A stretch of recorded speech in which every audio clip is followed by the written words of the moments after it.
பல பத்திரிகைகள்ல செய்திகள்ல படிக்கிற பொழுது முதல்ல ட்ரம்ப் முதல் பீரியட்ல இருந்தாரு, ரெண்டாவது வந்தாரு. ரெண்டாவது வந்து என்ன அவங்களுடைய டார்கெட் என்னன்னா, சீனாவுல மத வழிபாட்டு உரிமை இல்லைன்றதுதான் டார்கெட். அதாவது ஜோ பைடன் என்ன அஜெண்டா வச்சிருந்தாருன்னா ஜனநாயகம் இல்லைன்னு வச்சிருந்தாரு. ட்ரம்புனுடைய டீம் அவங்க என்ன சொன்னா, நீங்க வந்து கத்தோலிக்க மத உரிமை இல்ல அப்படின்றது. இஸ்லாமியர்கள் அடக்குறாங்க, இஸ்லாமியர்ல உய்கூர்ல அடக்குறாங்க, பௌத்தத்தை திபேத்துல அடக்குறாங்க, கத்தோலிக்கர்ல அடக்குறாங்க. ஆனா ப்ராட்டஸ்டன்ட் பத்தி அதிகமா அவங்க சொல்லல, இருக்காது, அது தன்மை வேற. இப்ப அவங்க சீனால நீங்க புரட்சி நடந்த பிற்பாடு 49க்கு அப்புறம் சீனால வந்து எல்லா மதங்களையும் எப்படி வந்து நம்ம வந்து கையாளுதுன்னு சொல்லி ஒரு ஸ்ட்ராட்டஜி, ஒரு திட்டத்தை உருவாக்கி அந்த அடிப்படையில கொண்டு வர்றாங்க. கலாச்சார புரட்சி நடக்கும் பொழுது கொஞ்சம் அதிதீவிர இடதுசாரிவாதம் வந்து அடிச்சு சீனாவுடைய அந்த அங்க இருந்த கோயில்கள் மற்றதெல்லாம் நீங்க வந்து தாக்குதலுக்குள்ளாக்கப்படுது. அது வந்து அதுதான் அதிதீவிரவாத செயல்பாடுன்னு சொன்னா, அது இந்த ஒரு சாப்டர் கவர் பண்ணியிருக்கேன். மீண்டும் 76க்கு பிற்பாடு சீர்திருத்த காலம் ஓப்பன் இது வந்த பிற்பாடு அதெல்லாம் சரி பண்ணி கொடுக்குறாங்க. நீங்க பாத்தீங்கன்னா எதெல்லாம் நீங்க வந்து இந்த மாதிரி விஷயங்கள் வந்து தவறா நடந்துச்சோ அதையெல்லாம் நீங்க அதே கம்யூனிஸ்ட் கட்சி சரி பண்ணி கொடுக்குது. எல்லா கோயிலையும் கட்டுறாங்க, எல்லா புத்தகமா. அதாவது இப்ப நீங்க சொன்னதை பார்த்தா இந்தியால வந்து ராமர் இடத்துல இப்ப மீண்டும் மசூதி கட்டிடுவாங்கிறீங்க.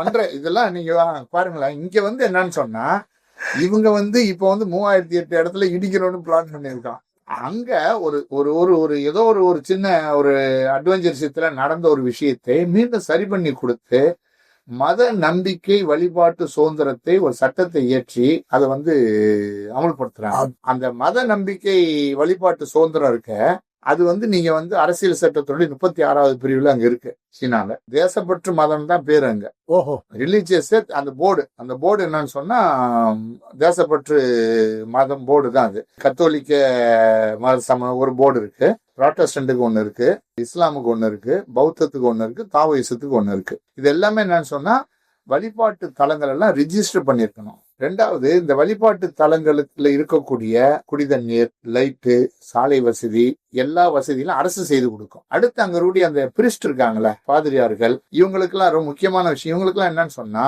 அரசு அவங்க ஓய்வு பெற்ற பிற்பாடு பென்ஷன் கொடுக்குது. அப்படியா? ஆமா. அவங்க ஒரு மத குருக்கள் இருக்காங்க, கன்னியாஸ்திரிகள் இருக்காங்க.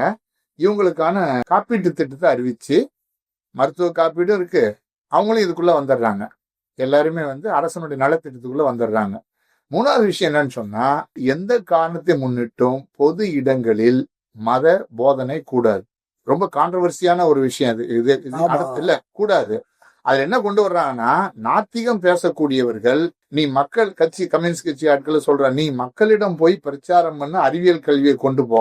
மத வழிபாட்டு தலங்களில போய் நாத்திகத்தை நீ பிரச்சாரம் பண்ணக்கூடாது. அவங்க கூடுற இடத்துல போய் பேசக்கூடாது. அவங்க என்ன பண்ணக்கூடாதுன்னா, பொது இடத்துல வந்து நீ மத பிரச்சாரம் வச்சுக்கூடாது, மதத்துக்கு வா, இந்த மாதிரி விஷயம் பண்ணக்கூடாது. அடுத்து 18 வயசு கீழே அவன் வேற விவரம் தெரிஞ்ச பிற்பாடுதான் நீ மத கல்வியை சொல்லி கொடுக்கணுமே தவிர, அது தலா இல்லாம 2 வயசுல இருந்து வர்ற மாதிரி அந்த அடிமைத்தனமான விஷயத்த நீ பண்ணக்கூடாது. அப்ப அதுக்கு கல்லூரி இருக்கு, மத லிட்ரேச்சரை நீங்க வெளியிட்டுக்கலாம். இதெல்லாம் இதுக்கெல்லாம் அரசு வந்து என்ன பண்ணான்னு சொன்னா அனுமதிக்கிறது மட்டுமல்ல, வயசு வந்தவங்களுக்கு தான். ஆமா, வயது வந்தவர்கள் தான் முடிவு பண்ணணும். நீ அதுக்கு முன்னாடி உட்கார வச்சு நீ வந்து சின்ன வயசுலயே இந்த மாதிரி மத உணர்வுகளை மத வெறிகளை உருவாக்க கூடாதுன்ற சட்டம் இருக்கு. இதுதான் இன்னைக்கு என்னன்னு சொன்னா, பெரும்பாலான இடங்கள்ல அந்த சீனாவுடைய வழிபாட்டு தலங்கள் அமைதியான முறையில அரசு எல்லா வசதிகளையும் செய்து கொடுக்கக்கூடிய இடங்கள்ல நடந்துகிட்டு இருக்கு. இதெல்லாம் ஒரு நிறைய ஸ்கீம் இருக்கு. என்ன ஒரே ஒரு டிஸ்பியூட் வருது, ஒரு விஷயத்துல தெளிவா இருக்காங்க, அந்நிய சக்திகள் அரசியல் அடிப்படையில மதத்துல தலையிடக்கூடாது. அதுல தெளிவா இருக்காங்க. நீ டொனேஷன் வாங்க, பெரிய டொனேஷன்லாம் வந்துச்சுன்னு சொன்னா அது சட்டத்துக்கு உட்பட்டது. உங்களுடைய சர்வீஸுக்காக பயன்படுத்துறது என்பது வேற. அதன் மூலமாக நிதியை கொண்டு வந்து ஒரு கலவரத்தை உருவாக்குவதற்கு ஆமா, அது வந்து அமெரிக்கா பண்ற விஷயம் இருக்கு. அப்ப இங்க ஒரு சிக்கல் என்ன வருதுன்னா, வேற எந்த மதத்துக்கும் இல்லாத ஒரு சிக்கல் எங்க வருதுன்னா, நீங்க வந்து இப்ப இந்தியால கூட அவர் என்ன பண்ணிருக்காருன்னா, பௌத்த ஸ்ட்ராட்டஜின்னு ஒண்ணு உருவாக்குறாங்க. பௌத்த ராஜதந்திரம் பேரு. சீனாவுக்கு அட்டன் பண்றதுக்கு இந்தியா வந்து RSS வந்து பௌத்த ராஜதந்திரம் சொல்லி ஒரு சபை ஆரம்பிச்சிருக்கேன். அது நான் திபெத் இஷ்யூல டீல் பண்ணிருக்கேன், இதுல டீல் பண்ணல. பட் ஆனா என்ன பிரச்சனைன்னு சொன்னா, ரொம்ப கரண்ட் இஷ்யூல கத்தோலிக்கர்களுக்கான வழிபாட்டு உரிமை இல்லைன்னு சொல்லி ட்ரம்ப் பயங்கரமா சத்தம் போட்டுங்கிறாரு. இப்போ அங்க என்ன பிரச்சனை வருதுன்னா, பிஷப் வந்து இப்ப சென்னையில இருக்க பிஷப், தமிழ்நாட்டுடைய பிஷப்ஸ் இந்தியால எல்லாம் வந்து நியமிக்கிறது யாருன்னா போப்பு அவர் தான் அப்பாயின்மெண்ட் அத்தாரிட்டி, அவர் தான் நியமிப்பார்னு வச்சுக்கிறேன். இங்க இருந்து ஆலோசனை போகும், மற்றதெல்லாம் போகணும் வைங்க. ஆனா அவங்க சீனால அது இல்ல. அங்க இருக்கிற கிறிஸ்தவன் தான் 91 மறை மாவட்டங்கள்னு பேர் அதுக்கு. கத்தோலிக்க மறை மாவட்டங்கள் 91 மாவட்டம் இருக்கு இப்போதைக்கு சீனால. இப்ப இந்த தமிழ்நாட்டை எடுத்தீங்கன்னு சொன்னா இப்ப மயிலாப்பூர் மறை மாவட்டம்னு ஒண்ணு இருக்கு, அப்படியே திருச்சி மறை மாவட்டம்னு ஒண்ணு இருக்கும், தூத்துக்குடி மறை மாவட்டம்னு ஒண்ணு இருக்கும்.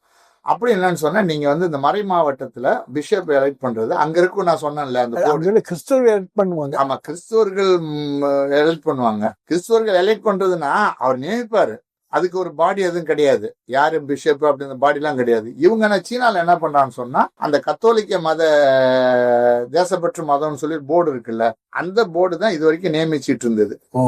இது ஒரு கடுமையான எதிர்ப்பு வந்த பிற்பாடு ஜி ஜின்பிங் வந்து அதிகாரத்துக்கு வந்தோன்னா அவர் என்ன பண்ணாருன்னா போப் பிரான்சிஸ் கூட ஒரு பேச்சுவார்த்தை 2 பேர் நடத்தி ஒரு அக்ரிமெண்ட்டுக்கு வர்றாங்க. அந்த ஒப்பந்தம் என்ன ஒப்பந்தம்னா, நாங்க வந்து பிஷப் யாருன்றத ப்ரொபோசல் கொடுப்போம், நீங்க வந்து அதை வந்து ஃபைனலைஸ் பண்ணணும். லிஸ்ட் கொடுக்குறோம், நீங்க ஃபைனலைஸ் பண்ணணும். யாரு? போப்பு. அப்போ போப்பு ஃபைனலைஸ் பண்ணணும்னு சொன்னா போப்புக்கு வீட்டோ பவரும் இருக்கு. அந்த அளவுக்கு அதுல வந்து இந்த 2-3 விஷயம் தான் அதுல வெளியே இருக்கு. 2018 ஒப்பந்தம் போடுறாங்க. அந்த பேசிஸ்ல அதுக்கப்புறம் பல பிஷப் நியமிக்கிறாங்க. இந்த அமெரிக்கா என்ன சொல்றாங்கன்னா இவரு நம்ம ட்ரம்ப் அதை ரத்து பண்ணுன்றான். போப் பிரான்சிஸ் வந்து அதனாலதான் கடுமையா எதிர்க்கிறாங்க. போப் பிரான்சிஸை எதிர்க்கிற காரணம் என்னன்னா அப்புறம் 2 வருஷம் கழிச்சு அதை ரினியூவல் பண்றது முடிவு. ரினியூவல் 4 வருஷமா ரினியூவல் பண்ணிக்கிட்டாங்க.